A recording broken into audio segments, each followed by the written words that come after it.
On today's expose, I thought it'd be fun, and I feel like this thing isn't gonna get a lot of episodes to really highlight them in, so we're gonna highlight Elias, Kevin, Elias. Yeah, beautiful. And yeah, I was expecting Cassandra Nova, but I'm sure we'll have more opportunities for her. So that makes sense. Yeah, when we do the Astonishing X-Men motion comics, we will have plenty of chances for Cassandra. Perfect. Okay, cool. All right, great. And Elias first appeared in Avengers, The Terminatrix Objective #1 in July 1993. Elias was created by Mark Grunwald and Mike Gustovich. Elias, I actually don't know a lot about his character. He doesn't even really have a lot of history. The biggest kind of platform Elias got was being in Loki and now Deadpool and Wolverine, because he wasn't in the comics that much. But he's pretty similar. He's connected with Kang. He was kind of a temporal being, so he would go from like dimension to dimension, like destroying things, and then he kind of became a villain of Kang, and Kang like built his empire to keep Elias out. So it's a little different from what we get in Loki, because Elias is more like he was created by Kang as a servant of Kang to clean up the void. So I don't know, I think it's a little more interesting this way. It works better for the MCU with the way we have Elias than what he would have been in the comics, because that'd be a lot going on. Agreed. Very cool. Agreed. Yeah. Cool. We're back. I go where I wanna go. Jean. Scott! Jean? Scott! I summon the Arctic winds! No more mutants! I summon the Arctic winds! No more mutants! I summon the Arctic winds! No more mutants! There's always more gators in the bayou. Don't get a And welcome Hi, to Shawn. Hi, Kevin. Welcome to this week's Solving for X. My name is Shawn. I'm the ultimate excavationist. And I'm something of an X fan myself, Kevin. Scoutmaster Kevin. Scoutmaster Kevin. I think it's so funny because whenever we go on break, I'm like, oh, I could use the break. But then once you're on break, I'm like, I miss recording with Kevin. I know. him. It's so hard. It's a give and take, you know? Yeah. It was good, though. I got a lot done over these last few weeks. I traveled to Sacramento for Alan's friend's wedding. I passed more classes for my program. I'm ready. I'm ready to get back into X-Men, girl. Yeah. And we're not covering X-Men Evolution like we planned. We're doing an extra thing first. We lied. We People lied. don't know to you yet. all. We lied. Yeah, I mean, we decided to do Deadpool and Wolverine before we start season 2 just because it's out now, and we felt it was better to do it this way than interrupting season 2 or waiting for, 13 weeks for season 2 to end. So you get Deadpool and Wolverine and then back to X-Men Evolution. For those of you not following on with every episode, we're kind of love-hate with X-Men Evolution. So I'd say listen just for the fun of it. Plus, we're getting into the better episode, season 2. So I think I myself had not watched season 2 and beyond on TV. So it's my first time watching it. So I think you could be in for new surprises in what to find these later seasons. Today, we are finally here to give Deadpool and Wolverine its full treatment. We wanted to wait and make sure we could go scene by scene, as our usual MO is. Before we get there, though, Kevin, on our previously on a few weeks ago, we asked if you could have powers, how would you want to get them? A radioactive spider bite, super soldier serum, gem of Cytorek, or would you want to be a mutant? Yeah. And you said spider bite. Yeah. How? I did, because I'm a Spider-Man fan. Although, I mean, I feel like if you have a mutant mutation, there's more possibilities that you could have. True. So I'm sure people probably voted for that. Well, we got 3% said radioactive spider bite, 6% said super soldier serum, Gem of Sidorak got 16%, and then Mutant got 75% of the votes. Boom. Boom. Well, It makes sense. it is also an X-Men show. But my thinking was I've read enough comics to see like people get bit, people get the super soldier serum or get the Gem of Sidorak and see it go wrong. So I'm like, I'd rather take my chances with the mutation, even if it's a lame mutation, than like have the experimentation go wrong and me be like an 8-armed spider person. It's safer because mutations are like a natural ability, you know, it's a natural part of you versus like something that was imposed on you. Yeah, exactly. Yeah. All right. Well, Deadpool and Wolverine, this aired 7/26/2024. Written by Ryan Reynolds, Rhett Reese, Paul Wernick, Zeb Wells, and Sean Levy. Directed by Sean Levy. Did you want to talk about your experience with seeing this movie? Yes, I mean, it was so long ago. I know, I God, can barely remember. can't remember. I remember it was funny. I was at my friend's kind of birthday party, who I see intermittently. We've done theater together. And it was actually his wife's birthday, but I was over at his house. We watched Blade, the very first Blade. And he's like, hey, we got tickets to see Deadpool Wolverine. You want to come join us? I'm like, yes, I've been trying to figure out how to go. So it's very fitting that we watched Blade that night too. Why? I know, I call coincidence. But yeah, so we went to the movies on that, whatever day it was, Thursday. And yeah, it was fun. And I was like, all right. I had good feelings about it. I knew just the bare minimum. I avoided spoilers as much as possible. And I was in it. I was having fun. Yeah, it's a fun movie. Saying like we ordered our tickets early. I believe we saw it in IMAX or Dolby the first time. And then I saw it a few days later in 4DX, and I posted on our Instagram. It was one of the most amazing theater experiences I've ever had. I was cracking up. I was in tears. For those of you who don't know, 4DX is where the seats move. There's wind effects. There's water effects. There's even like sometimes when you're getting like shot at, you'll feel little pokes in your back.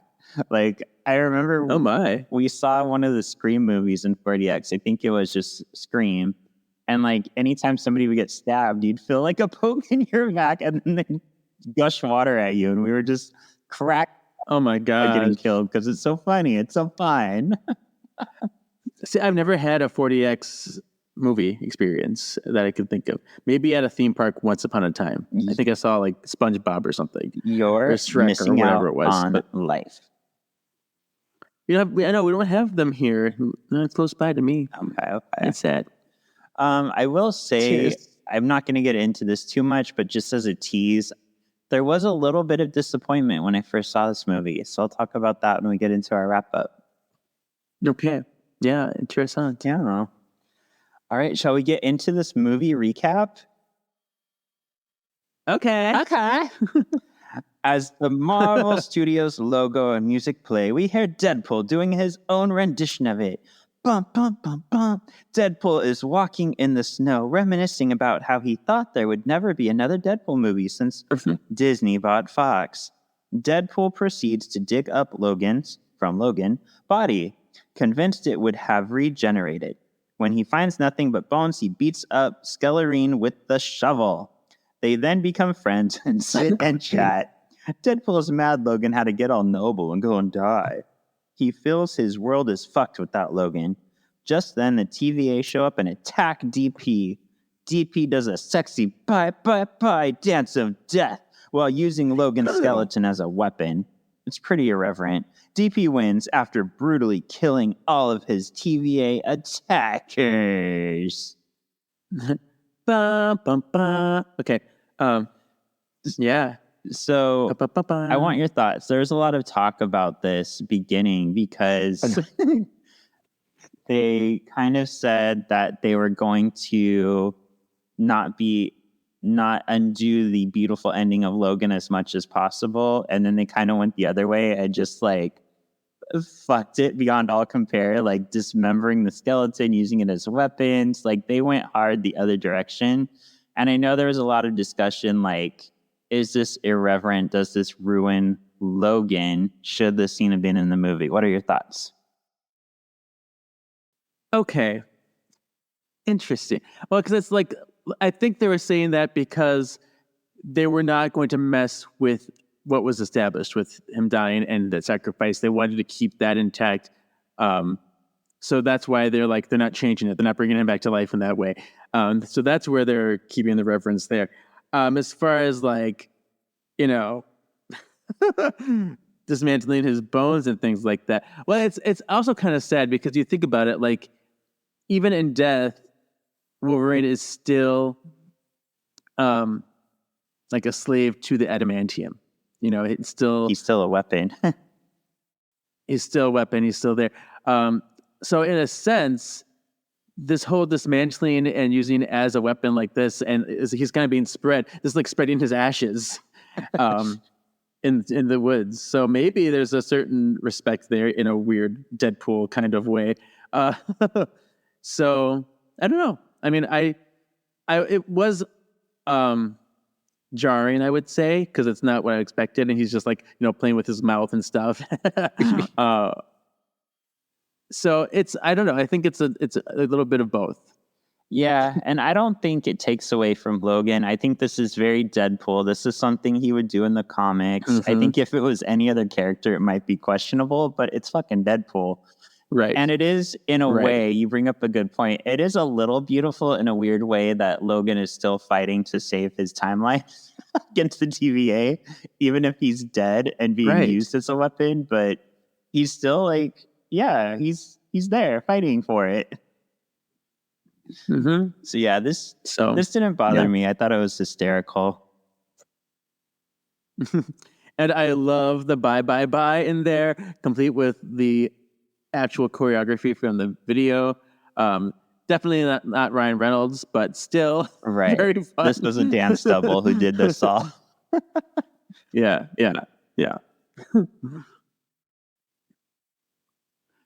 All right. 2. Was that beginning a little confusing?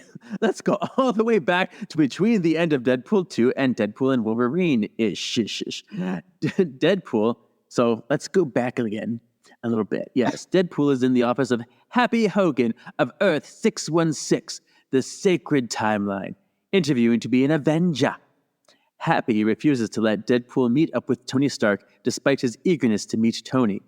The meeting with Happy keeps going downhill as DP gets nervous and lashes out at Happy. Happy tells DP to stop aiming too high and aim for the middle so he won't miss. Happy encourages Deadpool to not use the Avengers as a means to fixing his issues with Vanessa. The two awkward hug and Wade leaves. This seems so funny to me. Yeah, and I like how Deadpool really does try to join the Avengers in the comics. So this wasn't like out of hand for me. This actually fits Deadpool lore. Yeah, that's so cool. What was I going to say? There, and in that room was a whole bunch of Easter eggs, all little tchotchkes on the walls, and the backgrounds were things, which was really fun. That whole whatever that is that inspired the time travel thing for Tony, the little symbol that he had in whatever that was. I don't know. It's like an infinity symbol. Yeah. Oh yeah. Yeah, that was there. There was a Peter Parker picture with Tony that was used in Homecoming, Spider-Man Homecoming, but you couldn't see Peter Parker because they couldn't pay for him. But then they had they had that toy Tony Stark mask or Iron Man mask. And that is the same Iron Man mask that was in Iron Man 2 that little kid was wearing in Iron Man 2. Oh. Do you remember? Mm-hmm. And it was confirmed, I forget by who, that was supposed to be young Peter Parker. I heard those rumors. I didn't and know so it was somewhere confirmed. along the line. Yeah. Yeah. So somewhere along the line, Tony must have realized that, and he put that little thing right in front of his Peter Parker picture.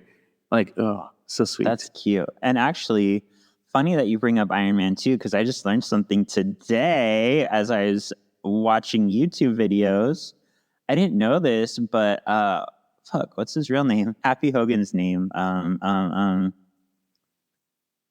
Favreau. John Favreau.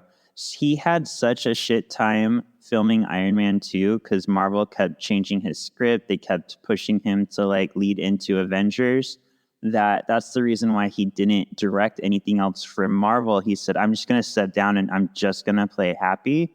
He said it's going to be weird, like not being able to like help shape this world, but I just don't want to do that. I'll just be happy in more ways than one. Yeah.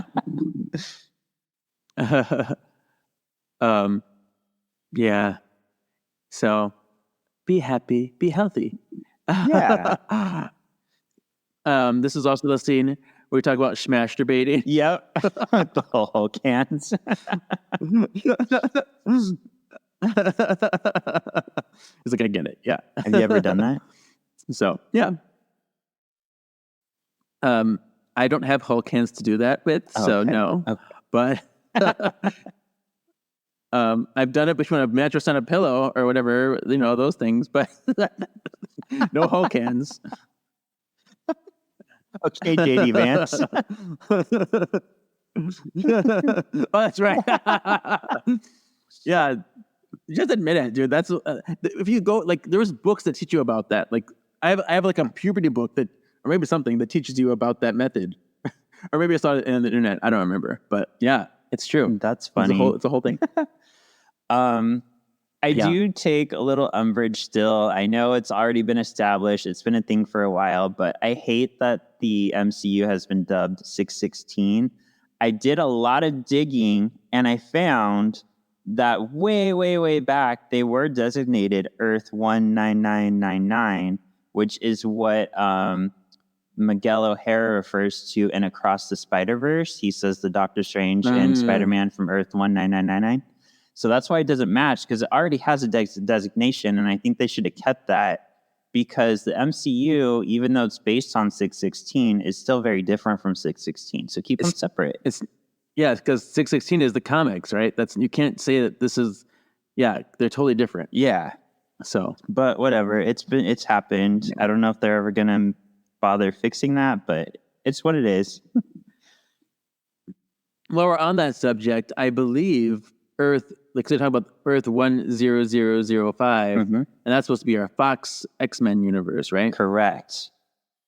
And if you go to scene 3, it's in the notes. Oh, okay. Fun. Okay. But that's good that you remember that. Thank you for calling that out.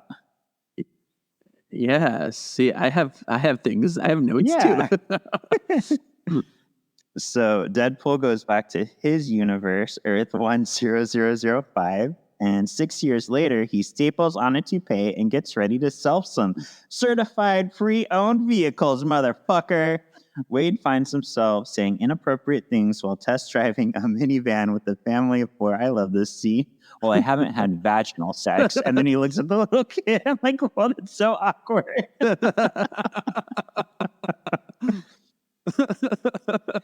In the locker room later, Deadpool finds himself chatting with Pete. He tells Pete he's done selling cars. On the bike ride home, Pete tries to get Wade to keep being Deadpool.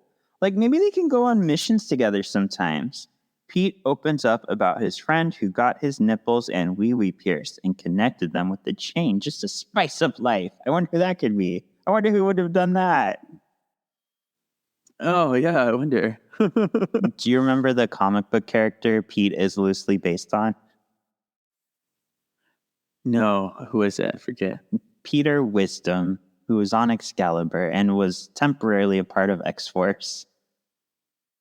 Oh. Except for, I think I messed up on our podcast earlier, which I know, who does that? But he was a mutant. I think I said before he wasn't, but he was actually a mutant. He would make, like, knives out of his hands that he could, like, throw. Pew, pew. Oh. Nice. Yeah. Come on, Freddy Krueger. Yeah. And he was kind of like a thing with Kitty for a little while. They were all like, ooh, you're cute. And he was like, oh, yes, I am. And you're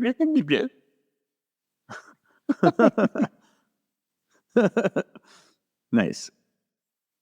All right. Wade comes home to find himself in a surprise party put on by all of his friends at a Colossus. You're welcome. That's funny. All the people that I saved make up by abusing my my little cable time transporter thing. Yep. Wade and Blind Al sit down to talk about Wade's financial issues. He's coming up low on rent once again. Blind Al wants to do cocaine, but Feige called it off limits and knows all the lingo. Pete shows off his nipple to penis chain. Oh, it's him. It's like, it's me. Ha ha ha ha ha. I mean him. Wade and Vanessa catch up. They're broken up, and Vanessa is seeing a new guy. It's pretty sad and awkward. Everyone gathers to sing to Wade and eat cake. Wade reflects on his life. It's sad and awkward. As Wade goes down to blow out his candle and make a wish, there is a knock on the door. And that's, when you think about it, that's really super sad because he went back to save everybody, but maybe doing that, in doing so, it made Vanessa skeptical of him and realize, like, you know, how dangerous are you? What does this mean? You know, it probably just made a weird wedge between them just in that moment already. So I don't know. Yeah, and like I kind of wonder if I'm going to come clean and then I'll work my way into it.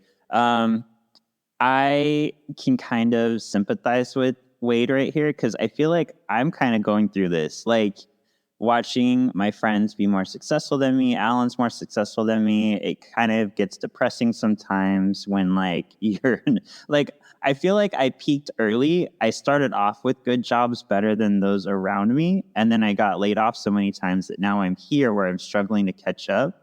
So I get where Wade is right now in this moment with all these more successful people around him. And I almost wonder if I'm going to take it a little different than you said. I almost wonder if saving the timeline and saving everybody kind of made Deadpool like feel like he peaked, and maybe he feels now like, shit, what do I do with my life now? And that's why he's kind of just like sitting around as this lump waiting for something to happen. And Vanessa's like, dude, do something, find your purpose. Yeah. Oh my gosh, I love that. I love you too. I love you too. But no, I get that too because I get really in my head a lot. I've done that a lot in the past where I feel like I should be doing more. Like I'm in a comfortable place, but I wouldn't say that I'm like doing the things that I'm super passionate. I think I have my hand in a lot of pots. So I don't feel like I'm successful, even though I think outside people think I am successful. So it's really subjective and your perspective. But I feel like I don't do much. I just kind of play around. Okay. So I don't know. Yeah, it is what it is. We all have our demons. We all feel, I think, less than we are on the inside than what people see on the outside. Mm-hmm. So yeah, we just have to find our purpose. Like right now, my purpose is getting through school and just hang on to that and hope that it's a good gamble that helps us get where we want to be in life. Yeah. But enough about that. Let's get on to scene 5, girl. Okay. It's the TVA. And they're here to bring Wade in. Wade doesn't buy it, though. He thinks someone ordered him some strippers. The TVA unleash their weapons, and Wade demands that they take it slow. He's not a natural bottom. The TVA open a portal behind Wade, rip off his toupee, and pull him into the TVA headquarters. We find out Wade was not unconscious when he soiled himself. Paradox introduces himself. He's been given Earth 10005 as his charge. Deadpool takes from the conversation that he is the Marvel Messiah, here to save everyone. So we have the whole line like, Pagan isn't new for me, but it is for Disney. Yeah. I love how much he like kind of craps on Disney. It's so funny. I mean, like, where else would Disney have pegging? Like, I mean, it makes sense. Yeah. But, Yeah. Go Um, ahead. Paradox's snap sounded like the Disney Plus pop. Oh, it did. Yeah. I'll find his name in a minute, but I love this actor as Paradox. I think he's so good with like facial and body humor, and he comes off Super as so subtlety. douchey. Yeah, it's great. Yeah, it's a weird mix because he seems very douchey, but also very nerdy. So it's like a really cool like combination. Yeah. Kevin, I'm so excited to talk about this next part. I've been holding this in since July. I'm so excited to finally like vomit this out. So we have a cameo-ish because on one of the screens is Thor cradling a dying Deadpool. And this becomes kind of a joke throughout the movie. I have a theory. I think it's bunnies. No. Because in Age of Ultron, if you remember, Vision gave, I think it was Tony, a vision of like all the Avengers dead. And that pretty much came true. If we look at Infinity War, a lot of the Avengers died. I think this is a purposeful setup. I think Deadpool is going to be in Doomsday or he's going to be in Secret Wars. I think it would be brilliant to have him team up with Thor because they would be such a comedic duo. And I think Deadpool is going to get mortally wounded, and we are going to see this scene come back around. I think this is a setup. It absolutely is because he was like, "What's that?" And he's like, "That's the distant future. Don't look at that. You're not supposed to know." Yeah. So he's like, and then they bring it back. She was like, "And Thor cradles me in his arms." And did you notice this though too? He says, he's like, I am Marvel Jesus, which he's trying to mimic Iron Man when he says, before Iron Man snapped his fingers. So that's another kind of throwback, which is fun. That's funny. Yeah. I did hear, I'll just name one that I heard it directly from, but Ryan Terry, friend of the pod, and also some of the articles I read about this movie, some naysayers did not like how much kind of shit Deadpool throws at Fox, since Fox was like a big established studio, and there's a lot of Deadpool saying like, suck it, Fox, I'm going to Disney, stuff like that. Do you think this was irreverent, or do you think this movie shouldn't have added things like that?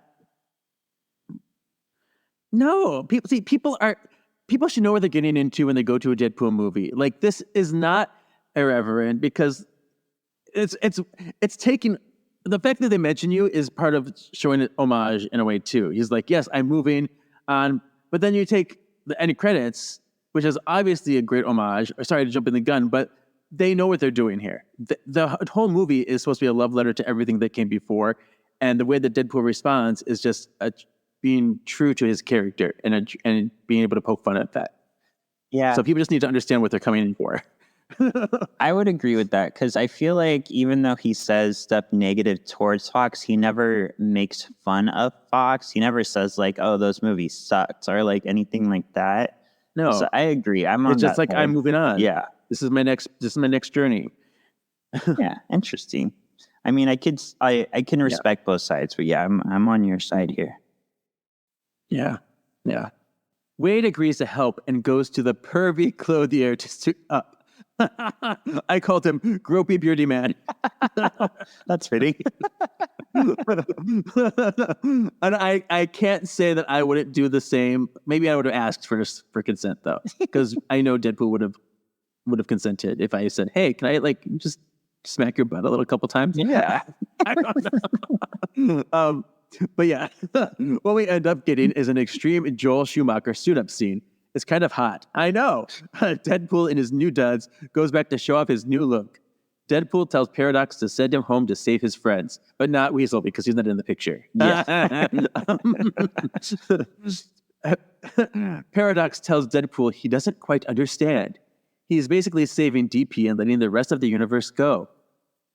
He shows Wade that Logan was the anchor being of Earth 10005. I think that's what that was. And with Logan dying, it set off the death of 10005. Paradox teases Wade of bringing him to Earth 616. if he complies with helping. Wait, I'm confused by the sentence. Okay, Paradox teases Wade of bringing him to Earth 616. Yeah, he's going to integrate him into 616 if he complies with letting 1005 go. Okay. Oh. So you're like he's okay. I thought okay. I'm just mixing things together. So he's teasing him of the notion of what he's going to do. Gotcha. Okay. Yeah. If he complies with helping to prune 10005, because it's going to disappear. So let's just like slice. Paradox shows DP a time accelerant that will speed up the death of 10005. Paradox, how many? Can I take a shot every time I say that number? Paradox gives Deadpool the choice to die with his universe in about 72 hours, or let them die and join 616. Deadpool agrees to going to find a Wolverine to save 10005. He headbutts Paradox and then ports out before almost falling onto a thirsty injured guy. He's like, this guy knows what's up. He's trying to, he's going to call his wife to save, you know. And the face he gives when he thinks he's going to get his ass in his face. It's so great. I love it. So good. But it's like, I love me. I love me mug. I also just love, like, this is a big, like, man's man movie. You know, this is Deadpool and Wolverine, but yet it's normalized that, like, yeah, this guy has a crush on me. That's cool. He knows what's up. Like, it's not a big deal. It's not gross. It's not a big deal. I just love that we can show something like that in this movie. Yeah. And we had the whole Fergie glamorous number coming through here. And like when he's like, hey, you know, we're going to like, your world's going to just be destroyed. La, la, la, la. He's like, come again? This time in my ears. Yeah. In my ears. I love that. That's such a good line. And then I love how they play Logan's sacrifice and everyone just like stops like, oh my God. And they like quote it and mouth the words. Like it's this whole like love. It's so fun. Yeah. I do think it's funny that like a lot of straight guys had an issue with Morph having a crush on Wolverine, but yet Deadpool is so overtly just bisexual, pansexual, whatever you want to call it. Yeah. And that's okay. Like, we're all fine with that. But the minute like Morph likes Wolverine, oh, we got a problem with that. What's this X-Men doing? Why is it so woke? I'm like, shut up. Take it all or take nothing. I don't know if it's because they don't take Deadpool seriously. They think he's like jesting all the time. I'm like, clearly he's slept with all kinds of people. Yeah. Yeah, so definitely. If you don't think he's serious when he says these things, like, then you have a problem. Mm-hmm. We fast forward through the beginning, which actually happened at this point in the story. We see Deadpool finish off the fight while using Logan's claws. The scene where he's got like the claws of one guy's ass and then on one guy's junk, and he's like going back and forth. Yeah, that was great. With the TVAers dead, DP goes on a multiversal adventure to find a Logan. He first goes to a reality with a comics accurate Logan. So this Logan's like 5'3", just like he's supposed to be in the comics. Very short. That like, oh, is. You're so cute. Yeah. Next, DP finds himself in the Age of Apocalypse, and this is Weapon Omega Wolverine. Deadpool finds himself in Mad Report with Patch Wolverine. Patch Wolverine's always been funny to me because this Wolverine, like, he was tired of being recognized, so he went to Mad Report and made up this whole persona as Patch. Put on the eye patch. It's just Wolverine with an eye patch. Like, you can still tell it's him. And don't forget the white suits. Yeah. He's like, I'm a classy man. He's a classy Wolverine. We also visit Henry Calverine. Now, I'm going to hold off on this next one because there's some theories here. But it's basically like the Wolverine with the hat, and he's sitting on the porch with a shotgun and shoots Wade. Wolverine crucified on an X, Uncanny X-Men 251 style. Classic John Byrne, brown and tan Wolverine that fought the Hulk. And Deadpool isn't happy with any of them, or vice versa. Deadpool finds himself in a bar with a pretty normal-seeming variant of Logan. So, let's go back. So, most of the things I read say that this Wolverine on a porch is Old Man Logan, or a variant of Old Man Logan.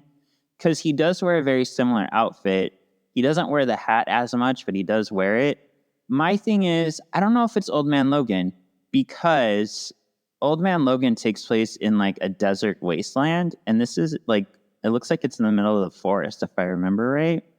No, I don't remember. So I've also heard people say it's Cowboy Wolverine, which has a very similar look. But I like to believe, and this is my headcanon, Kevin, I'm going to say it's Extreme X-Men Wolverine. And this is particularly a version of Wolverine that's queer, that has gold-plated claws, and he's with Hercules. He wears an outfit just like this. Okay, yes. The only reason why you could say it's not him is because that Wolverine has a black mustache that's like the handlebar mustache, and this one has kind of grayish hair. So I think it's probably supposed to be Old Man Logan, but since it's not in the desert, I'm going to say it's Extreme X-Men Logan. That's what I'm going with. Yeah. And like, I remember those comics all the time, and I always think, because the Wolverine in there, I always think of like the Hercule from Dragon Ball Z with the way that his facial hair goes. Yeah. Like, but yeah, it's really fun. And while we're on this subject, I'm thinking, I was trying to figure out where this movie takes place, and I watched a video about this, and they think that it's post Days of Future Past within the revised timeline that, you know, that they changed, and in 2024. So it would be this year. The only problem with that is it's supposed to take place after Logan, which was 2029. Yeah. So it doesn't really work, but they're like, time travel, it's still confusing, but I think it's like almost like between two times. Yeah, and we talked about that in Deadpool 2, because there's that scene where he sees the first, or like the younger X-Men, but it's taking place at a later time. So like, yeah, Wolverine and the X-Men timeline, or Deadpool and the X-Men timeline never really makes sense. They don't. They try to fit in, but they don't really go together. Yeah. So it's hard. Yeah. But I gotta love this power of love sequence when he's traveling through times. It's like so Back to the Future. Yep. It's amazing. This was such a great scene, and I read a few reactions on Reddit. Do you know which Wolverine people were most excited to see according to Reddit? Probably the brown and tan one. No, it's actually Weapon Omega from Age of Apocalypse, because all of our 90s really? babies, or 80s and 90s babies, we fucking love Age of Apocalypse. I was so sad to hear on Power of X-Men when Bo DeMeo said that he was going to steer X-Men 97 to go to Age of Apocalypse in season 3, and Marvel shot him down because of the multiverse. But yeah, we are obsessed with Age of Apocalypse. We'll talk about it on Wolverine and the X-Men. Season 2 of that was going to be Age of Apocalypse.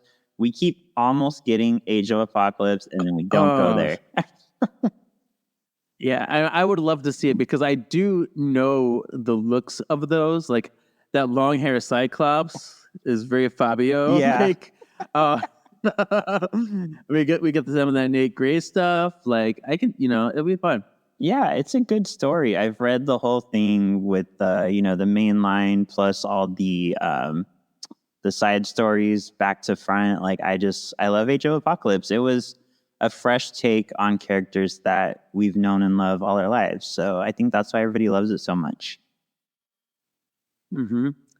But I did love the brown and tan suit where he's like, wait, isn't this where you fought the Hulk? And then you see the Hulk's reflection in the claws, which is so cool. Yeah. I thought that was so cool. And that's based on the iconic cover where Wolverine has claws out. And yeah. That was amazing. So fun. Mm-hmm. Yeah. Logan and Deadpool are accosted by the bartender. He's like, you guys gonna fuck or fight? Yeah. I love it so much. I'm like, good question. Yep. Maybe both. In my head canon, they did both. When we get to that Betsy car scene, I'm like, that was totally a fucking happening. Oh, yeah. But let's not jump the gun. So DP tries to goad Logan into doing something about it. Logan tries to attack DP, but his claws won't unsheath. Ooh, whiskey dick for the claws. Heard this very common in those 40 and over.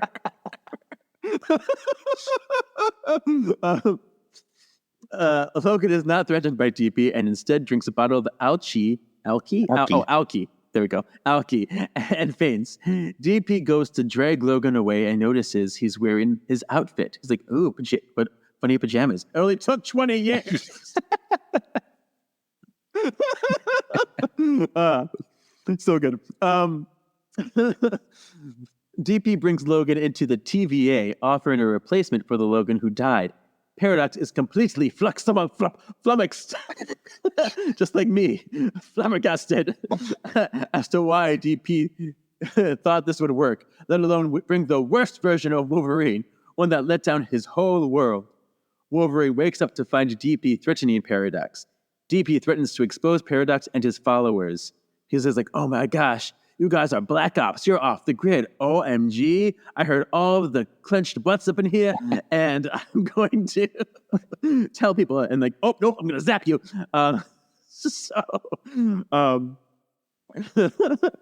Yeah, so he zaps DP, and then Wolverine's like, I'm going to attack you. And then he zaps Wolverine, and they end up in the void. In the void, Wolverine finally gets a chance to take out his pent-up anger on Wade. The two fight. It's pretty epic. As it starts to seem like the fight will go on forever, Deadpool is taken down. He promises to help Logan fix his world in exchange for helping Deadpool fix his. Thus, just then, the two are interrupted by a figure, Chris Evans, in a blue hero suit with a cloth wrapped over the top of his body. Deadpool is amazed to see it's him, the hero of all heroes. The figure points to an approaching caravan led by Pyro in the name of Cassandra Nova. The figure jumps down and yells those special 2 words, Flame on! It's Chris Evans' Human Torch. Pyro easily dispatches Human Torch by draining his flames. I lost my shit in the theater when this happened. Yes. I was so excited because I was like, oh, I totally thought it was going to be Captain America too. I'm like, he's going to say it. He's going to say it. I'm like, what? I was like, what am I? I was happy. I was so happy about it. So here's the thing. When I first saw this, I remember I knew it was going to be Human Torch, and I still lost my shit. It was just so funny the way it was done, the way it was revealed. It was just genius. So, yeah, kudos all around on this scene. Yeah, I'm very glad I wasn't spoiled on that because it was such a surprise. Well, I realized it in my head that it would be Human Torch and not Cap because they're in the Fox wasteland. Oh, yeah. That makes sense. The Fox Wasteland. I first want to point out, I forgot when he said he had a black belt in Karen. That made me laugh. Yeah. That was really fun. But where we're at, I love how, we're in the 20th Century Fox kind of wasteland. Because it's cool because you see the sign, like the giant logo sign, but the X is still out. So it's still kind of doing that homage like they did in the movies with the lingering X. Oh, I didn't even notice that. I think is really fun. Yeah. Everything else is covered pretty much, but you have the X that still remains, and it's like, ooh, something about that. And it's cool because like that whole icon of it all represents all the previous IP that is like forgotten in modern audiences. Mm-hmm. So yeah, it's like, oh my gosh, it's like Epic Mickey when you see all the forgotten Disney stuff. That's true. That's such and we're getting the new Epic Mickey game this year, the remake. I'm so excited. Yeah. So I'm like, oh my gosh, this is so poetic. I love it. So literally this week too, I just saw an article come across where there's even the ship in the background that it's from another Fox movie. It wasn't X-Men. I think it was like Master and Commander or something. So yeah, right. There's a lot of stuff in these scenes. Yeah, and I think this is supposed to be, like pre. Well, never mind. I don't know. I think like there's something about this. Some part of the movie is supposed to be like pre-blip. where like all the other superheroes are like doing their own kind of world stuff. They're like, well, like after Civil War when they're kind of like separated. I think that's why a lot of them are like, oh no, that was when he was in Happy's office. When he was in Happy's office trying to be an Avenger. So when he was doing that, that was the pre-blip moment. Oh, okay. That makes sense. Which is why it was kind of isolated. Mm-hmm. Oh, Sabretooth saves Tyler May, and Sabretooth splits off from the caravan and says more words in 1 minute than he said in all of the OG X-Men movie. Sabretooth and Wolverine have a score to settle. And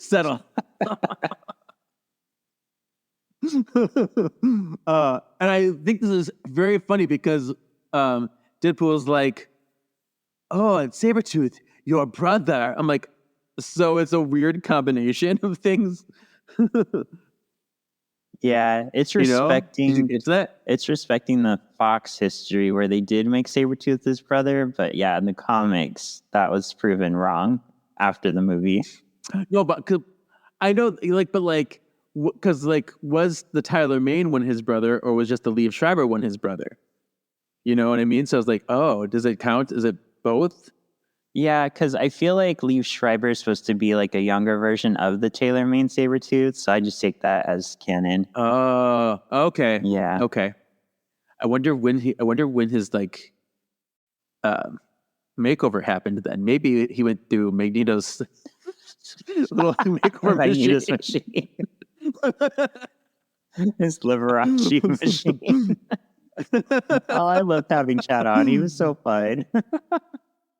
Yeah. So, anyway, it's very fun. Deadpool prepares Logan for battle. The two run at each other. It's revealed Wolverine wins by... Wait, didn't we have... They had a little battle before they showed up, right? Weren't they fighting first? Just the Wolverine and Deadpool fighting? Yeah. We just read that scene where they were fighting. Huh? Yeah. Okay, I totally missed that part. So like, wait, are they supposed to have a fight first? Because there's a sequence in there where Wolverine like does his like punches and Deadpool's dodging. It was exactly what happened in the original Spider-Man movie where Spider-Man was dodging Flash Thompson's punches. Wow. Look at you and your detail. Yeah. I was like, oh, very cool reference. Very cool. Deadpool prepares Logan for battle, so Sabretooth and Wolverine run at each other. It's revealed Wolverine wins by cutting off Sabretooth's head. And Deadpool's like, what's wrong? Whatever she said. Like, little sister. What's wrong with fella? Deadpool picks up the head and does a whole Mad Max thing. This is Furiosa, whatever. It's like, is that IP copyright infringement? I don't know. Next, it's Fox. Toad. Yeah. So now he's like, Toad is up. He activates a magnet that traps Deadpool and Wolverine with his tongue. Blah, blah, blah. By smooshing them together so sexily. The two are taken to Cassandra Nova. Deadpool wakes up in a hamster ball cage with Wolverine and Human Torch. He's like, how long was I asleep? And Wolverine's like, not all of you was asleep. I love that line. These lines are so good. They're so good. This little thing, I'm like, it's like, I get the tantalizations over here. Torch tells them they're being taken to Cassandra to work for her or be fed to the Goliath from Loki. And I only watched the first season of Loki. I never watched season 2. So I feel like I'm missing some stuff, but I did remember him from the first season at least. So at least I got that context. Yeah, I think they dealt with the Void more in season 1. I don't think the Void showed up at all in season 2. So I think you're pretty much where you need to be.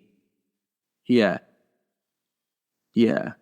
But they did have the little purple things that also showed up in Loki season 1, episode 5. The like little purple things with floating heads.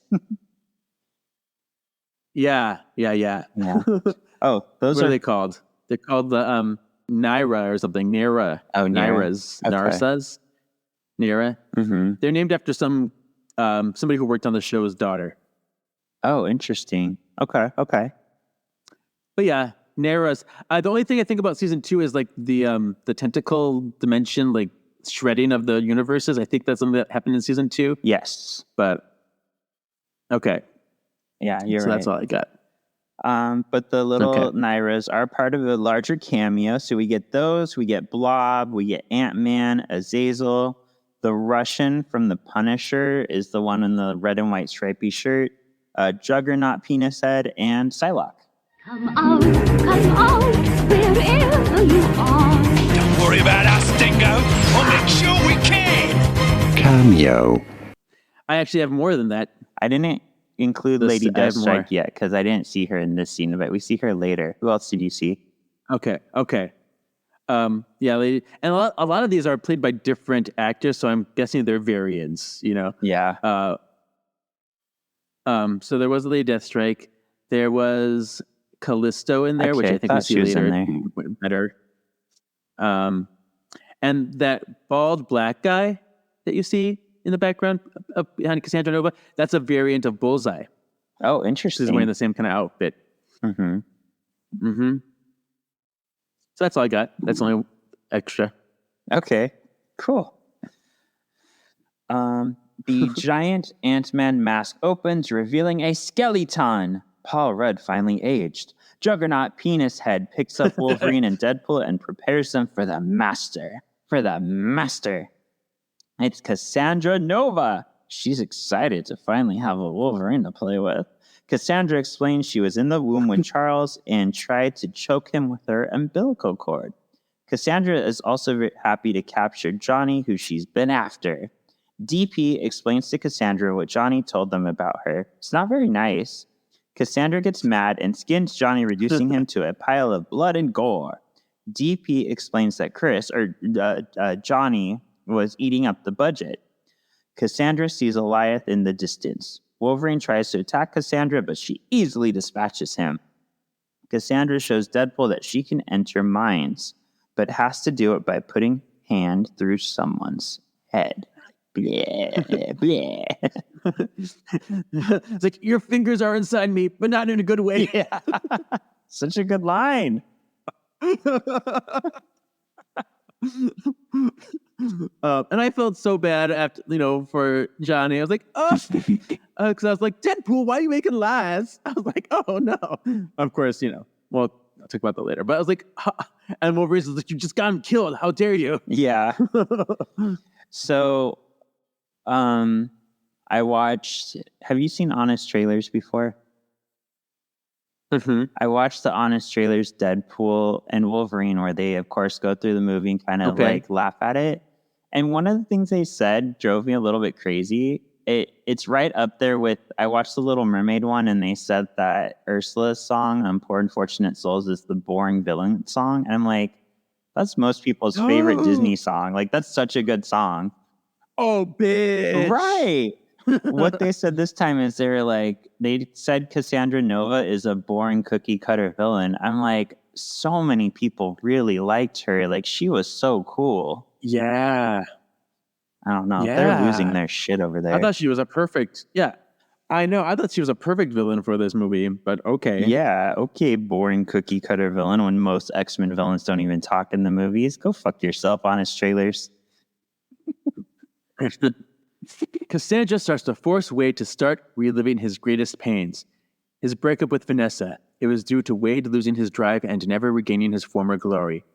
Wade becomes disillusioned with Vanessa and drives her away slowly. Cassandra takes on the persona of Vanessa and tells Wade he never fucking mattered.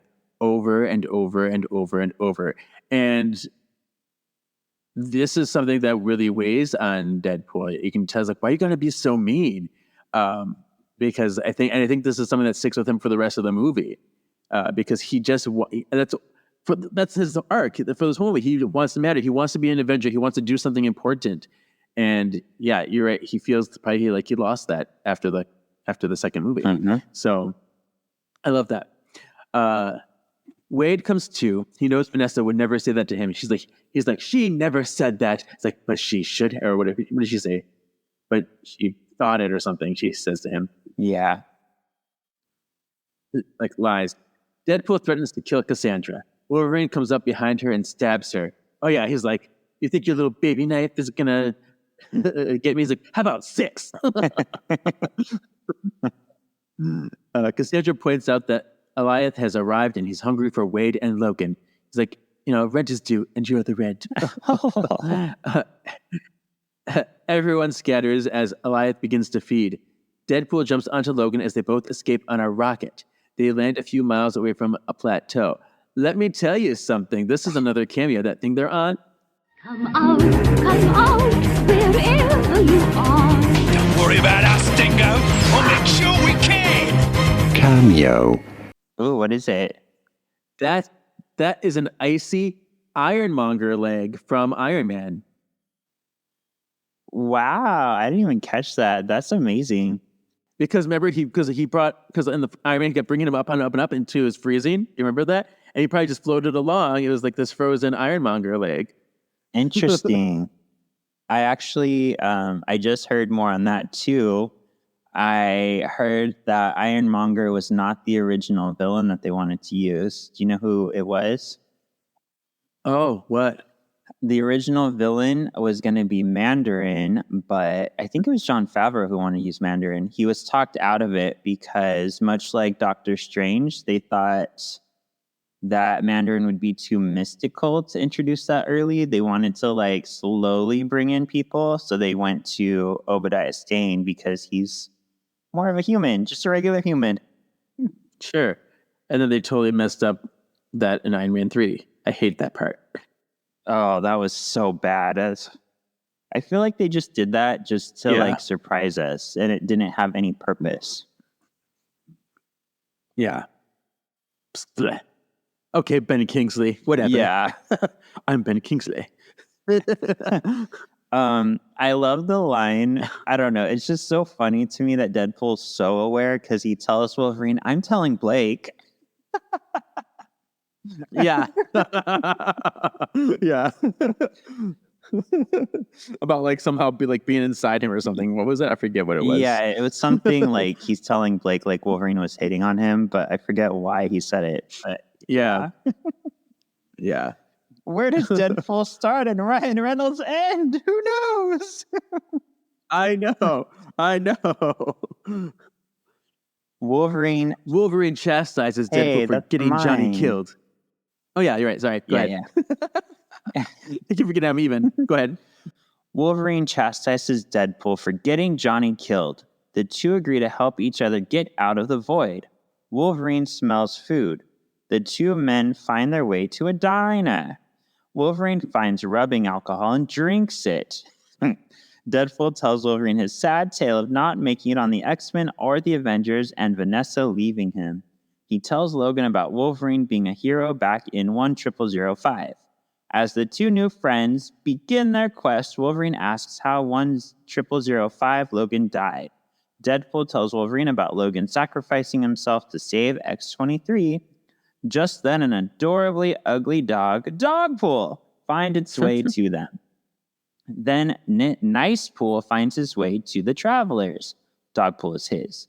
Deadpool wants his guns, the gold-plated guns. Nicepool warns the duo to not cross the Deadpool core. Nicepool leads them to a fucking Honda Odyssey, the worst vehicle. Nicepool takes Dogpool back, and Deadpool and Wolverine head out in the Odyssey. Oh. So we have Mary Poppins here. Yeah. And you notice that Nicepool is even more Canadian. He's like, sorry. Sorry about that. I love that. It's so good for his character because Canadians are known to be nice, so it fits. Yeah. Yeah. Hey, dear neighbor.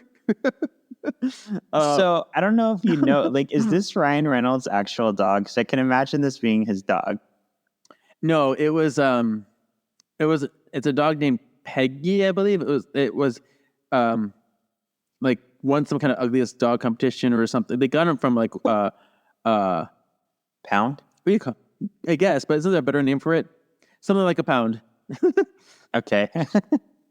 But they got it from there, and yeah, became a movie dog. Shelter. There you go, animal shelter. Okay. So they just got it from there and made it famous. Yeah. Yeah, because it really is just so ugly. It's cute. It's adorable in an ugly way. It's a perfect. Yeah, it's so weird because it is adorable and ugly at the same time, and that's very hard to do. Yeah. But they did it. Mm-hmm. There's an interesting thing too. He said something about like Deadpool's like he let himself go after the divorce, which is a little hits home, I think, because Hugh Jackman was actually getting divorced while this movie was being filmed from his wife of like 30 years. Oh no. Yeah. So like, ooh. I wonder if Hugh was in on that though. Right, maybe. Because that feels very daring to say if that's the case. Right. So I mean, it might have just been coincidence, but I was like, oh my. Oh my. And then we have like the Honda Odyssey, which it's, this is, what should we call it? Product placement of Honda, but they also like shit talk Honda like crazy. So it's another. So it's a mixed bag. Right. It's like 20th Century Fox all over again. Mm-hmm. But I love that they call the car Betsy because that's what my mom called all of our cars growing up. Our station wagon was named Betsy, and like I'm like, oh my gosh, That's funny. how Midwestern. Yeah. I'm actually a weirdo who names each of my cars. Currently, my Scion XB is named Sergio because he's bright purple and reminds me of a gay man. I remember that. Yeah. Yeah. Well, cruising in style in the Odyssey. Deadpool starts prodding Wolverine about his outfit. Wolverine is reluctant to talk about it, though. Wolverine finally shuts DP down, but DP starts Spider-Manning. Yeah, we're both totally doing it. Yeah. Deadpool can't keep his mouth shut and says, if they can save your world. And Wolverine's like, wait, back up. He's like, what? He's like, what are you going to do? He's like, no, before that. When did you say, when was it if? You said you could. Wah. Wolverine is triggered. That DP can't save his world, right? Mm-hmm. After being stabbed in the leg, Deadpool admits that he made an educated wish. I made an educated wish. I love that phrase. I'm like, so good. DP shows Logan a pic of his friends back home, not Weasel. He says some hurtful things about Wade's relationship with Vanessa. The two start fighting and pretty thoroughly fuck up the Odyssey and each other. Yep. And the last thing they say before it goes crazy is like, what was it? Something about you fuck harder than. I hope you fuck harder than that. It's like, oh yeah, like. Oh, I know Wade says like the Odyssey fucks hard. That's what it is. Yeah, the Odyssey fucks hard, much harder than you, or whatever, something like that. And he's like, oh, they're just wait, and then like, oh my god, this is the porn waiting to happen. Shameless plug. If you do want to see a very hot Wolverine Deadpool fuck scene, you can go to my OnlyFans for that. I got body painted, and I do fuck Deadpool very nicely. So Very the body nice. paint made it awkward, but it's there. It's gonna So just saying, nice. And this is when this line cracks me up.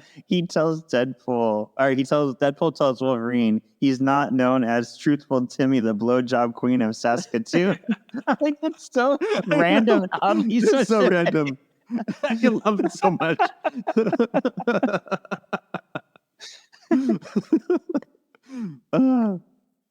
Later, Wolverine and Deadpool are passed out in the Odyssey. Deadpool is very seatbelted in.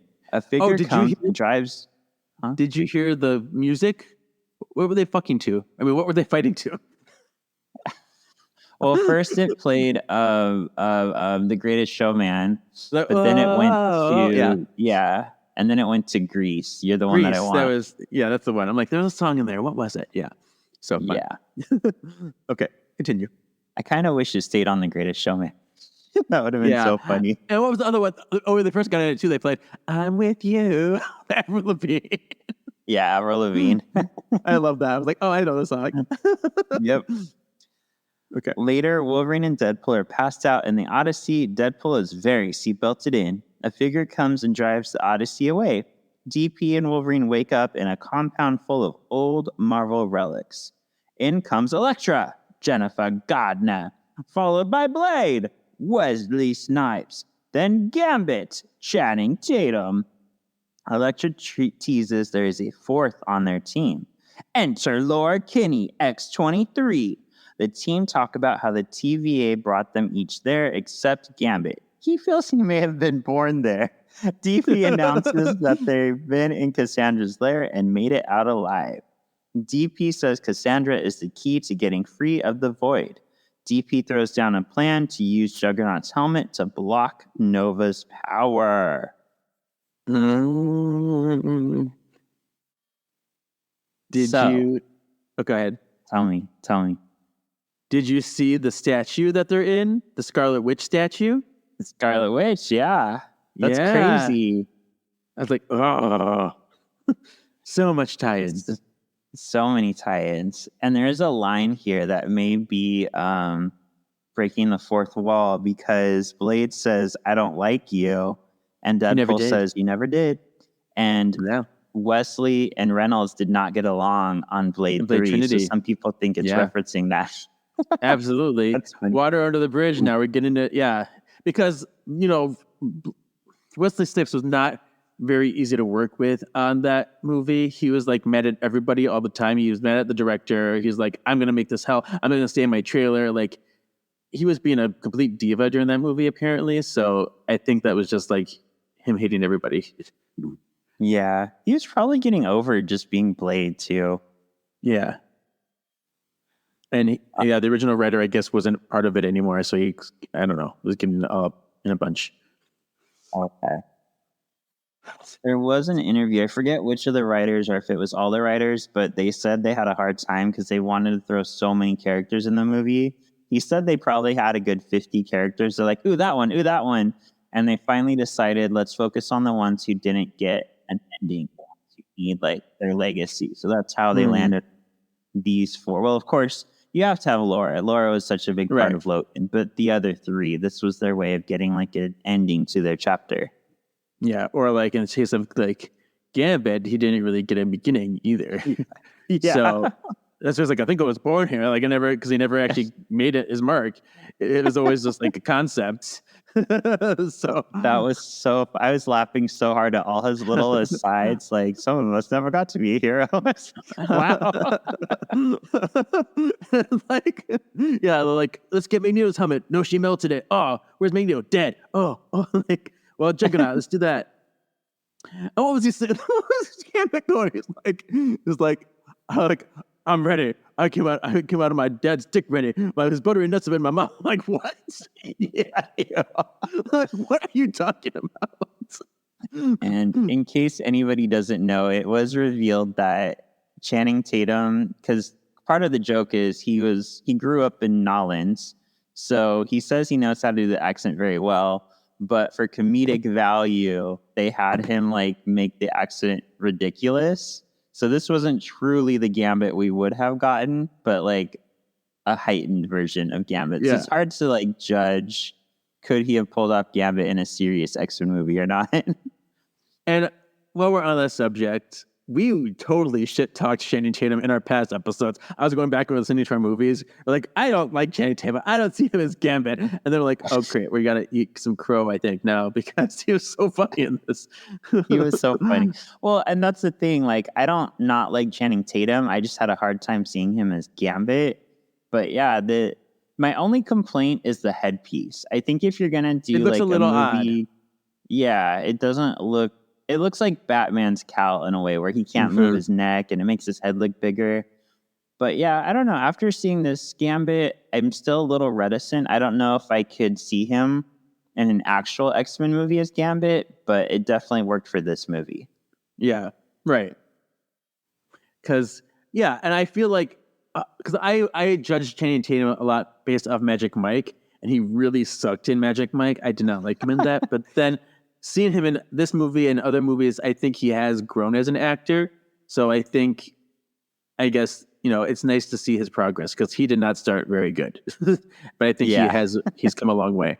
So That's good. yeah. We love you, Channing Tatum.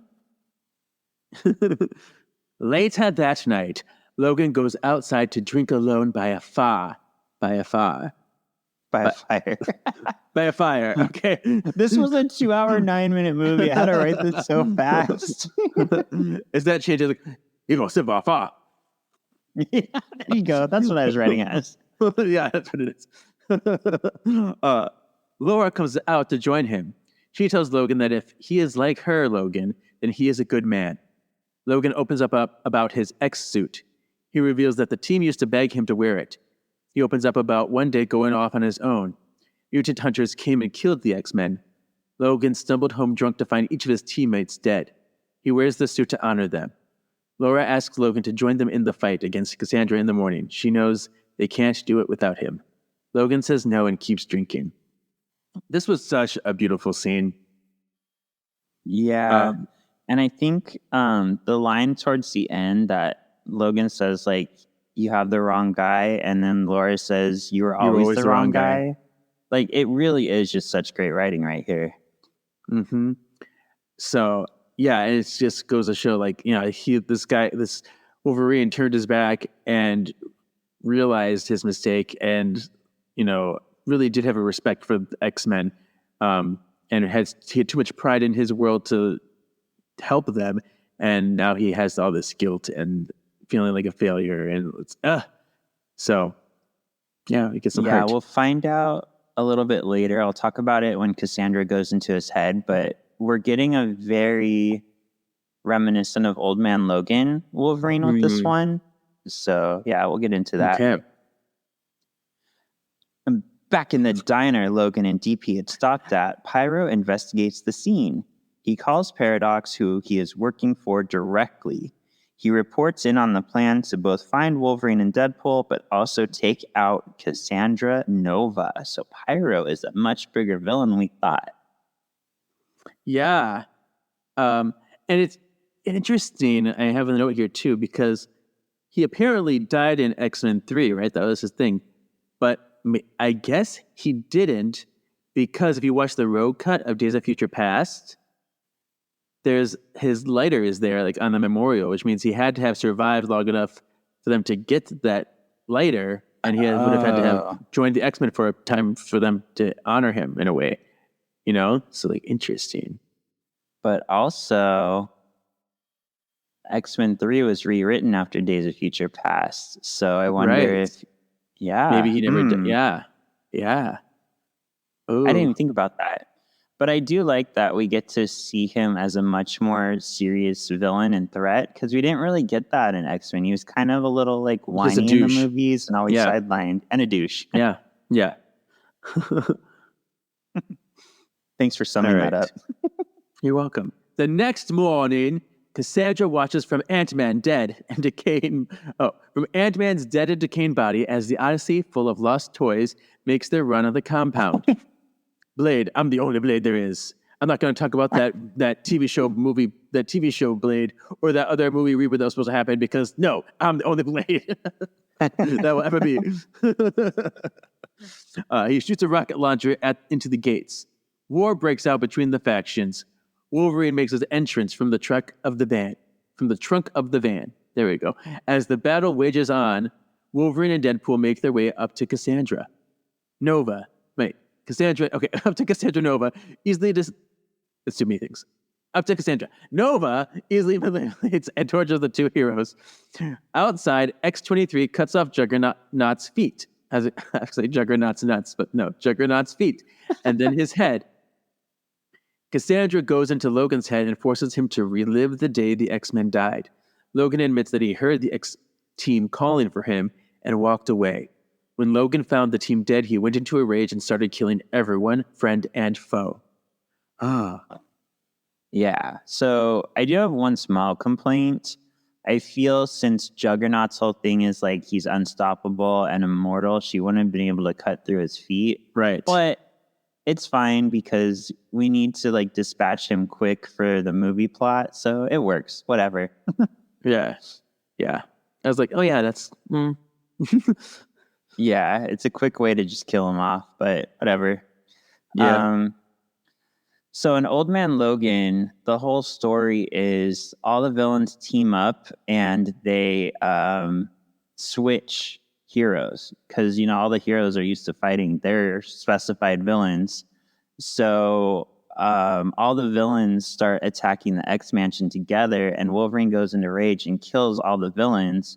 But then it turns out it's Mysterio, and he made the villain, the X-Men, look like the villain. So Heroes. Wolverine actually killed all of the X-Men.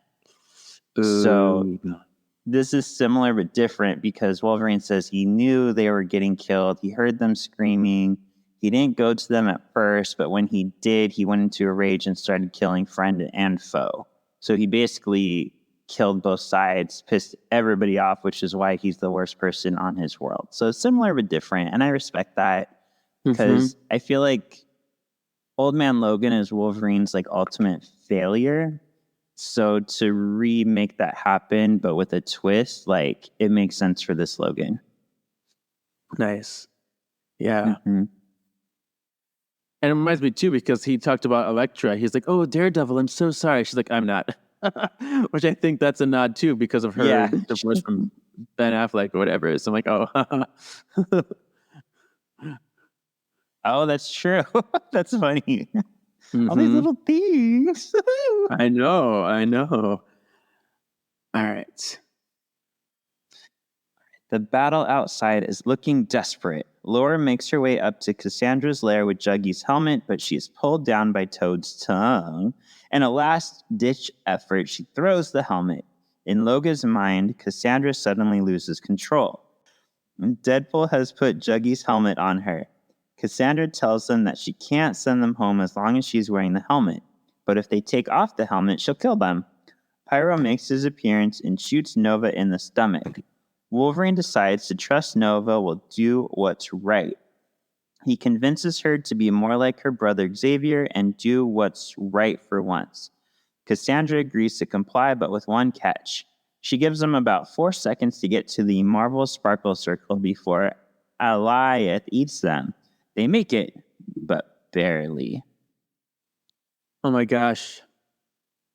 During we missed a few little fun little things during the fight with all the peoples. First of all, we get the game, but like, woo, I'm gonna put something like a nail for myself up in here. Yeah. I'm like, just fun. Laura puts on the glasses that she got in Logan, those same sunglasses. So she saved him all these years, which is super fun. And Blade says his line about like still trying to ice skate up here, which is a throwback to his line that he said in his movie. So he had those things. And then we have the weird, like, creepy up in this layer with Cassandra, the poking of Wolverine's head with her finger. I don't like it. It's gross. Yeah, she's like, let me just stick. It's almost, what was that like? Oh, Amityville Horror when they have the poke that girl ghost bullet hole of her head. Ugh. Gag. Speaking of Ryan Reynolds. Yeah. So I couldn't tell. Part of Cassandra's thing is in the comics is she doesn't have like a physical body. Well, she does technically. She's like this weird grub thing because she's called a Mamudrai. So she's like a projection from this weird worm thing. Yeah. So I almost thought that was why they couldn't hurt her because she wasn't actually there. But then I feel like when they put Juggy's helmet on her, she's not able to heal herself. So I'm not really sure what her power is supposed to be in this. I mean, maybe just reality manipulation, I guess. Yeah, like something like that. Yeah. And telepath. Oh, no, she's not telepathic, but she just touched her face. I don't know. Yeah. But she's like, I would be flicking my beat into the Enya box. What a boring villain. These things she says. So boring. So cookie cutter.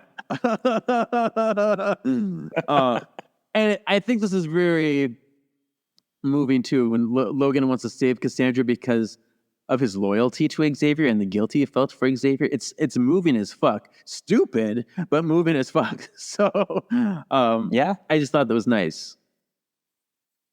I mean, it worked. It's definitely something that it had to work to get the plot to move forward, but Right. it's like believable for what it is, because she's like, I'll only do it because you didn't kill me, and then she's like, you have 4 seconds to make it. Like, this is very what she would have done. She's very into like torture and manipulation, so I think they did it well. Yeah. Cool. All right. Deadpool and Wolverine poop back into 1005 at the Drive Max DP worked at. Pete offers to clock Deadpool out forever. Back in the void, Pyro is dying on the floor. Cassandra comes to him and demands to know the truth. She's like, I'm gonna finger you. He's like, hey, just ask me for Yeah, that was funny. I was like, can you just ask for once? I'll tell you. It's like, okay, fine. It's in my pockets. It's whatever. Pyro comes clean about Paradox and the TVA. Cassandra is upset by the news. She's like, we had a deal. Gasp. Ooh, oh, she thought she had an agreement with the TVA. Yep. Back on 1005, Paradox has the TVA prepare the Time Ripper for the end. Wolverine and Deadpool come back from the void. Paradox is not happy to see them. A portal opens up and Cassandra enters the scene. She tortures Paradox and reads his mind. She tells him she was fine living on her own in the void, but now that she was betrayed, she will destroy everything. I'm back in the offices of the TVA. B-15, who we last saw in Loki, is alerted that there is unusual activity on 1005. Back on 1005, take a shot. Nova forces Paradox to start the machine. Yeah, I feel it's bad that she goes ahead and kills Pyro. Well, I mean, Pyro was not very good. He deserved it anyway, but she's like, here he is. Crack your neck. Yeah, it was the quick and crappy end for Pyro, but he kind of deserved it. Yeah. So I'm like, okay. All right. Yes. 22. Wolverine and Deadpool stand at the open portal and wait to see what comes out. It's Dogpool! Mary Poppins, Dogpool! Deadpool is happy to see her. This is so funny to me. Because, I mean, like, the whole, like, licking in the face, that's great. It's like, I love you. But then if you look at Wolverine's face, it's like, this judgy bitch face. He's like, oh my God. Cracks me up. It's like stupid Deadpool. Nicepool shows up next, looking for his dog. Suddenly, Ladypool and a bunch of other variants exit the portal. It's the Deadpool Corps. Nicepool apologizes that the Deadpool Corps, a Deadpool Corps isn't nice and definitely is here to kill. Ladypool prepares to use up DP. In a moment of quick thinking, Deadpool grabs Nicepool and uses him as a shield. Before that, he's talking about like, it's like cool at Van Milder. He's like, oh, I can break the fourth wall too. The proposal. That part cracks me up. I love it so much. There's so many little things that are amazing. Anyway, but he's a shield now. Deadpool is surprised to learn DP can regenerate. It's like, you can regenerate? Nicepool can't regenerate. Yeah, there you go. Nicepool can't regenerate. Deadpool can, and there's some confusion between like, what? Qua? I don't do that. You don't do that? Oh my Jesus. All right. Oh my Marvel Jesus. DP continues to use NP, Nicepool, as a shield. Nicepool gets very shot up, and then his head gets blown off. I feel so sad about that. I just that's the part that like bothers me. Like I know it's supposed to be a joke, but I'm like, no, I love him. Oh. Deadpool tries to give him CPR.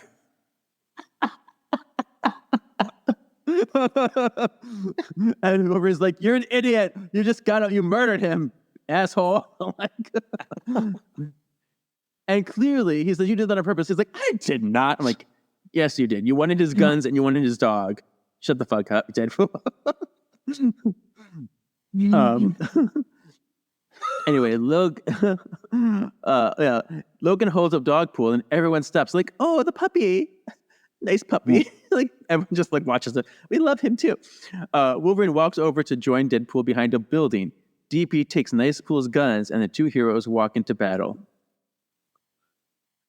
All right, we got a lot going on here. So we got a 90s moment. You already mentioned Van Milder and the proposal. Don't have a cow, man. You got mail. 90s moments. There we go. We've got a shit ton of cameos. So Blake Lively is Ladypool, Nathan Fillion is Headpool, Matthew McConaughey is Cowboy Pool, Inez Reynolds is Kid Pool. That's Ryan Reynolds and Blake Lively's daughter, and Olin Reynolds is Baby Pool. Yeah, the other kid. Yeah. Also, did you see the cameo in the store in the background? Because it fucking cracks me up. Come out, wherever you are. Don't worry about us, Dingo. We'll make sure we can. Cameo. Which one is it? The one where what was it? The one where like, okay, I can't remember. What is it? Oh, the Lifefields one. Yeah. Yeah, they're standing in front of Lifefield's Just Feet because there's the joke that Liefeld couldn't drop feet. He can't drop feet. Yep. Yeah, and also that one I got. The Deadpool Corps was a thing in the comics. There's a whole series about them traveling on a spaceship called the B. Arthur.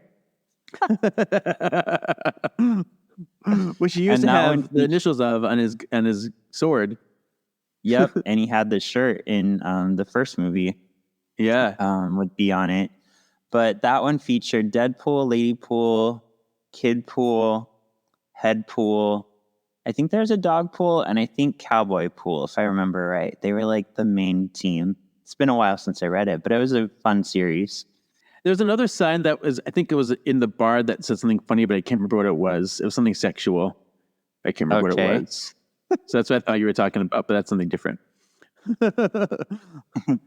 All right, 23. That's me. Yeah. Don't you dare. I'm not. Deadpool and Wolverine walk into battle. Everyone loses their sex fluids as Wolverine puts on his cowl, and it looks amazing. And an amazing scene of love. It's like a little... In an amazing scene of love, lust, gore, and debalement, Wolvie and DP cut through the Deadpool core. It really is beautiful and probably very therapeutic for Logan. Wolverine and Deadpool dramatically jump from the back of the bus, but DP doesn't stick the landing. And Babypool laughs at our heroes as all the Deadpools, except Nicepool, regenerate. A final Deadpool wearing socks with sandals shows up. It's Peter Pool! All Deadpools know and love Peter. They all come around to celebrate him. The fighting stops. DP and Logan make their way to the time-snipping machine. Go ahead and play It's My Peter. We're leaving. With his massive package. Yeah, god damn. I wonder if that's like all him. Was it padding? Did you get the cameo on that bus too? Mm-mm. There's a Stan Lee cameo. Really? It's on the bus. It says Stan Lee Steamer. And it's that's funny. And it has a picture. It has his face on the bus, and it's a whole little ad, which is super fun. I can't believe I missed that. Yeah. Cassandra Nova gets to the machine first. She uses her power to manipulate the machine into firing off early to speed up the demise of 10005, and then the multiverse, leaving only the void. So yeah, her plan is to just like destroy every single world. So they go into the void. And it's like there'll be only the void, and I will be the ruler of it all. And la di da di da. So crazy. Wolvie threatens Paradox, who tells them how the machine works. It's a mix of matter and antimatter. If the power is diverted, then the multiverse will be saved. Paradox tells them that even with their healing factors, either of them would die if they divert the energies, because he'll be exploded. Down below, Cassandra continues to use the machine, but orgasmically. It reminded me of your Lance Alvers in X-Men Evolution. Her eyes roll up in her head, and she's like, she's feeling herself so well. Oh my gosh. Yeah, she's flicking that bean. Oh, if only Enya was playing. Can you imagine? That'd be amazing. I don't ever need to see that. Thank you, though. Alternate scene there. Yep. On their way to the machine, Deadpool and Wolverine stop to make a plan. Deadpool offers to sacrifice himself to save everyone. It's his fault Logan got involved, and he offers to own up to his lie. Wolvie forgives DP for his educated wish and offers to go instead. He has nothing in his world to go back to. DP tells Wolverine he's the best Wolverine. As Wolverine heads into the machine, DP hits him in the head and locks him out. DP goes to the machine to try to stop it, while Logan starts pounding on the door. DP is able to grab the antimatter feed, but he can't reach the matter. Time is running out! As the percentage on the machine is about to run out, Wolverine grabs Deadpool's hand and his shirt flies off, giving us full Hugh Jackman realness. Deadpool also seems pretty excited by this. Cassandra is upset to see the machine reversing and tries her best to stop it, but nothing can get in the way of the power of two men in love. Deadpool and Wolverine are able to reverse the effects and send out a wave of death, which vaporizes Cassandra. Yeah, I put Hugh's fucking abs, the vascularity, insta-boner. That's what I put. Yeah, it's fucking hot. Oh my gosh. Jesus. Like, damn. And I can't believe how stupid and silly and meaningless a lot of this movie is. But then you have scenes like this where suddenly they're both reflecting on their lives, and it's so meaningful and so beautiful and brings a tear to my eye. Like, it's amazing. The serious moments. It's very much the feels. Absolutely. Mm-hmm. Paradox slowly walks through the door. No, sorry. Paradox slowly walks through the wreckage of his glorious machine. B-15 comes down to join Paradox. She indirectly accuses him of causing this mess with an unsanctioned time ripper. He politely acts like he doesn't know what she's talking about. Well, no, I'm on the books. I don't have any black ops, whatever, over here.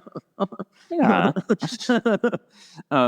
Paradox tries to say that he stopped Cassandra and lost his good friends Wolverine and Deadpool in the process. I tried to stop them, but they're heroes.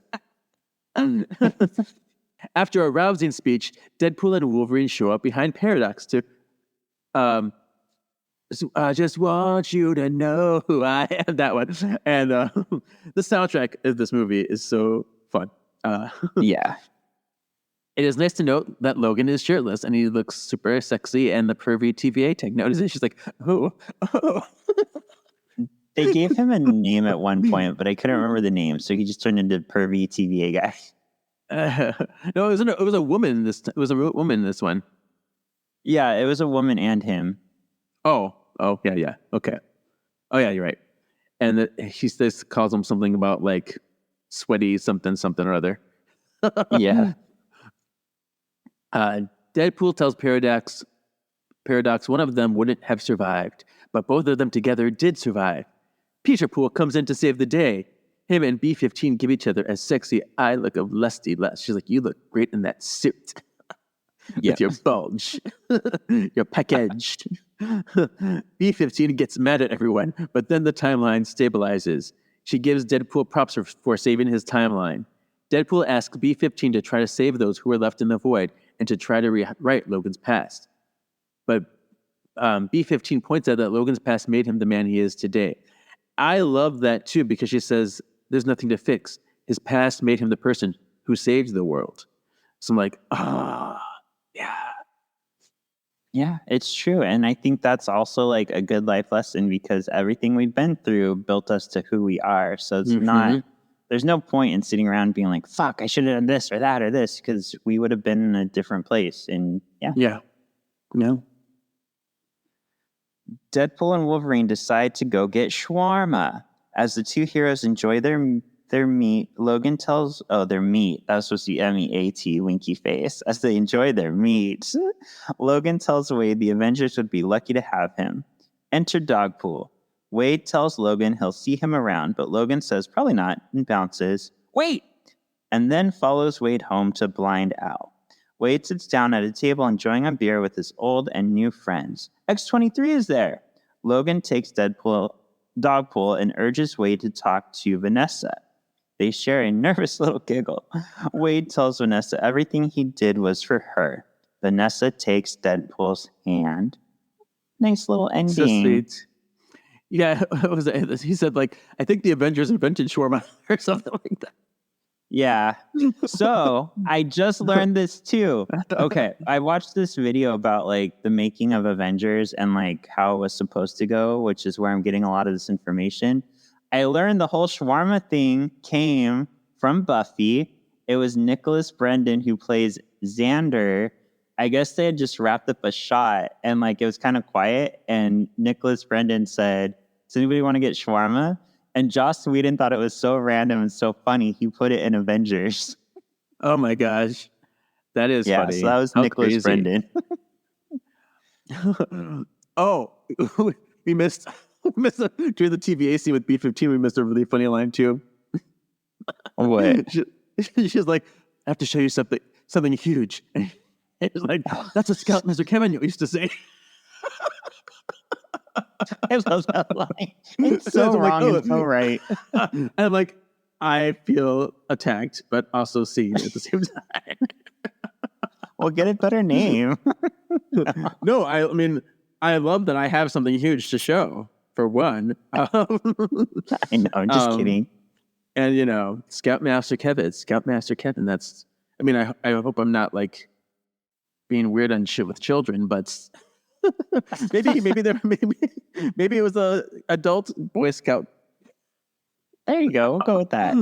Retreat. Anyway, continue. So the fact that they only show X-23 in this scene and Shatterstar, I have a feeling they're on contract to return to the MCU because there were talks about doing the X-Force movie, which both of them would have been in. Because the fact that they don't show Elektra, Gambit, or Blade right here, I feel like that signifies they're done. They're not coming back. And then there were rumors there was going to be an after credit scene where Gambit's eye lights up with like the sparkle ring because I was going to hint that he got out too because they might use him later. But yeah, what are your thoughts? Do you think we'll ever see any of these characters again? I think so. I think it's possibly. It's interesting too because if they saved those characters, they probably those other ones that we saw that were alive probably went back to their timelines too if they pulled some strings. So, True. Yeah, I'd be interested to see more. Yeah.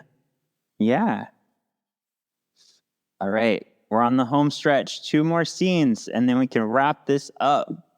Oh my. 28. Okay. No. Yeah. Oh, yeah. Yeah. Time of Your Life plays through the credits. Every graduation ceremony song. Plays through the credits as we see scenes and behind-the-scenes clips from all of the Fox movies. And see, this is where we get that true homage, the seriousness of it all. It is you're right, it's very touching, and I think it's really beautiful. You note here that there's a clip of Hugh Jackman saying he felt like he had a lot to prove since no one knew who he was yet. Because, yeah, he wasn't... Did you ever hear the story? I don't know if we talked about this. That he had a meeting audition and he thought he screwed up the audition and he was just going to go and figured he'd cast somebody else. And then he got the call. It's like, are you kidding me? What? And so it is really cool to see how far he's come. Yeah, I was trying to remember. I feel like I had known who Hugh Jackman was before he was Wolverine, but then when I went back and looked at his credits, I don't think I did. I think this really did kind of build his career. It was my first time. I remember like Swordfish with Halle Berry came out shortly after. I remember watching Swordfish, but that was still after X-Men. So, yeah. In an after-credit scene, Wade uses a TVA camera to play back the footage. We see Logan, Wade, and Johnny be transported in the weird bubble mesh cage of madness. Johnny calls Cassandra all the things Deadpool said he did, and now DP has video footage to prove it. I tried to transcribe what he called her, but it's so much. He just goes There's in so it so much. fast. I was like, I'm not doing this. Yeah. Yeah. It's fun. All right, girl, we did it. Let's get through our ending. So tell me your thoughts on the movie and rate it. Britishly bitchin' like Emma, pretty cool like Iceman, Australian Wolverine, you kind of love it but kind of hate it. Fat and sweaty like Jubilee, unspeakable like X-Men Origins Deadpool. This movie is so good. Like, it's funny. It's sexy as hell. It's weird. It honors the superhero genre. I think it's my favorite of the Deadpools because it's such a cool amalgamation of all that came before. We get MCU stuff, we get the Fox stuff, we get all the 20th century, even showing the bad Fantastic Four in there. And I was like, oh, girl. So yeah, I mean, I think it's really well made and very, very much a love letter and very much a nerd paradise of a movie. Yeah. So are you Britishly Britishly bitchin' bitchin'. like Emma? Yeah. Okay. Yeah. Yeah, when I think about this movie, I'd say it's the plot-wise, it's the weakest out of the three Deadpools. The plot, you just kind of have Sure. to take it for what it is just to get to where it goes. But yeah, it's the most entertaining. Like, it's so much fun. Like, writing with this movie, you don't care about the plot because you just need it to get to the void and see all these cameos and just like revel in the glory of all this nerddom that's going on. I feel like each Deadpool, I was thinking about this today, like the first one's a little more of a serious like hero movie, even though it's a comedy. The second one, I think, loosens up a little and just kind of rides with it and gives us some cool new characters. And this one's just like a fanboy orgasm. So yeah, we gave each one Britishly bitchin' like Emma. I agree with you. This is a perfect movie. It does everything I wanted it to do. Yeah.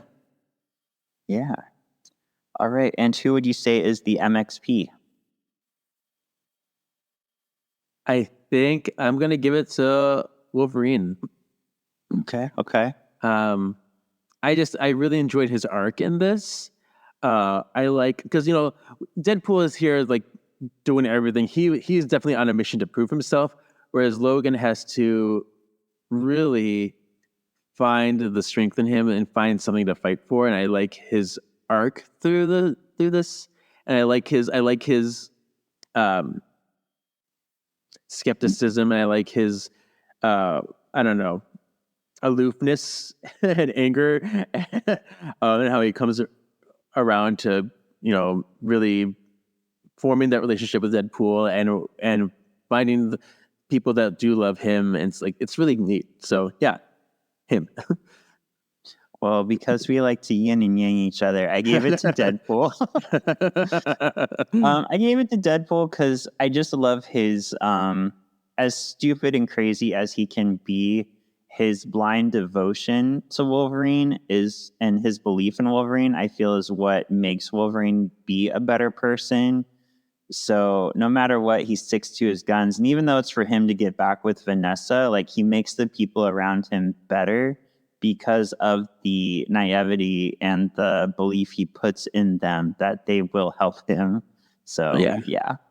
But yeah, I feel like neither of them could have done it without each other. So it was a hard choice. Like, which one should I give it to? I know. Yeah. What would you say is the X factor? OMG. Okay, so We're gonna have the same one. I don't know. I mean, maybe, probably. Okay, so it's pretty much the theme of the movie for me. So, this is a movie that explores feelings of failure, of letting people down, of feeling like you don't matter, being lost and forgotten and downtrodden, and then clawing yourself out and becoming the hero you are. And so that is the message overall. Both these characters have felt like they have something to prove or something to make up for, and they become those heroes. And it's so beautiful and it's so moving. And yeah, that's the core of this movie. So. Okay, never mind. Yours is better than mine. Mine's a little more surface level. Mine is just the idea of putting an end stone to the Fox movies. Because I feel like, especially with the later movies, Dark Phoenix in particular, we're left with a bad taste in our mouth. So this kind of lets us end on a high note. It lets us know that like that's being put to rest. For me, as such an X-Men fan, this gives me hope and lets me know that Marvel is the MCU is going to restart X-Men.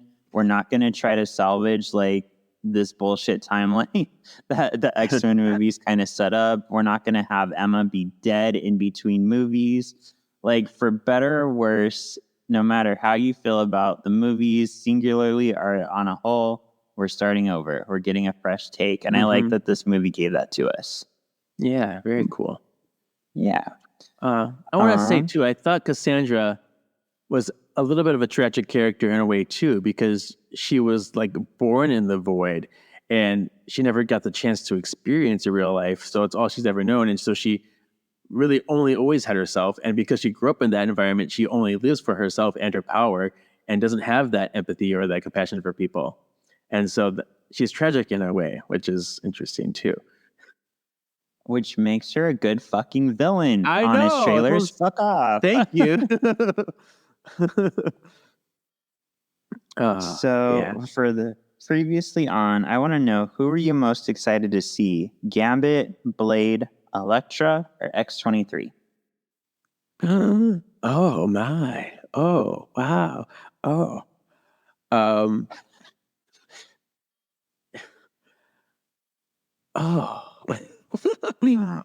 I don't know. I mean, X-23 I expected to see, so it wasn't a surprise. I'm glad she was in it. She was needed.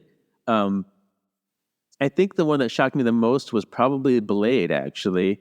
I don't know if I was like most excited to see him. I was surprised, though, and that was cool. I don't know. Who was I excited to see? I guess... God, I don't know. I think Gambit was the one I enjoyed the most watching. I enjoyed watching his fighting in this. I thought those sequences are really well done. But I think Elektra was the coolest. See, it's hard. Just roll the dice. I don't care. Pick one of them. Okay. You said Gambit. Oh my God, I agree with you. Yeah, because he was I never would have thought we would have seen Channing Tatum Gambit on the big screen. Yeah. Never in a million years did I think that would happen. And like we said, it was a nice surprise. I think with a little bit of tweaking, like if we get to see him with a more serious accent, and if we just like change up the headpiece a little, like I'm on board for Channing Tatum Gambit now. Like he turned me around. You're right. I need to eat a little bit of crow. So whether it goes that way, the only other thing I didn't like was his hair. I didn't like how it was like brushed over. Like I liked messy hair Gambit. Yeah. But so I did think he looked weird. That was the one thing that bothered me. I'm like, something is off. But yeah, he was super entertaining to watch still. Like all of those power moves and the cards and the staff. Oh damn. I love it. They used his power so. I loved when he like threw the cards into people and then they all exploded at once. Like, so cool. Yeah. So yeah, he was my pleasant surprise. And like I remember when they showed the card fly by on the screen, I was like, no. And then he walked in and I was like, are you fucking kidding me right now? Yeah. Yeah. So yeah, that was awesome. Mm-hmm. All right. So next week we will be back. We will continue our regularly scheduled, regularly planned, which we were supposed to do this week, Growing Pains, episode 1 of season 2 of X-Men Evolution. And this shit better get better, Kevin, because I've been waiting a long time for this. I promise. I'm very excited. Okay. All right. Thank you for listening. You can find me on Instagram or TikTok under Sean Perrette, and those can lead you to our other projects like my book on Amazon or Hanging with the Hollowells or anything else we do. Where can they find you, girl? Yeah, Instagram, KJEEZY87, or the podcast Words of the Witches. Yes, that's where we be. Yay! Thank you for listening. Bye. Bye.